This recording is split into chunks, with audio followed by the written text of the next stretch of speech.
EVM नको, जुन्या पद्धतीने मतदान घ्या, शक्य असेल तर तालुक्यातील सर्व गावांनी ठराव करा, शरद पवारांचं मार्केटवाडी ग्रामस्थांना आवाहन। ईव्हीएम विरोधाचा प्रयोग बारामतीतून करून दाखवा, सुप्रिया सुळेंना राजीनामा द्यायला लावून बॅलेट पेपरवर निवडणूक घ्या, राम सातपुतेंचं शरद पवारांना आव्हान। लोकशाही प्रक्रियेवरून लोकांचा विश्वास उठेल असं शरद पवारांनी बोलू नये, मुख्यमंत्री फडणवीसांचं आवाहन। तर जिंकल्यानंतर विरोधक ईव्हीएमवर आरोप करत नाहीत, एकनाथ शिंदेंची टीका।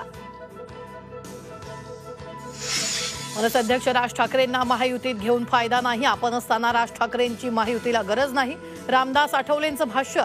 तर राज यांची निवडणुकीत हवा गेल्याचा लगावला टोला। लातूरच्या तळेगावमधील 103 शेतकऱ्यांना वक्फ बोर्डाची नोटीस, तर जमिनी पिढ्यानपिढ्या वहिवाटीनं आपल्याच शेतकऱ्याचा दावा, न्याय न मिळाल्यास आत्महत्येचा इशारा।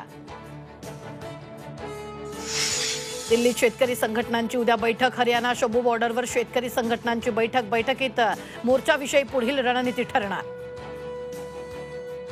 पुण्यातील शिंदेनगर इथं भीषण आग, फोटो स्टुडिओला आग लागल्याची प्राथमिक माहिती, अग्निशमन यंत्रणा घटनास्थळी दाखल, आग विझवण्याचं काम सुरू।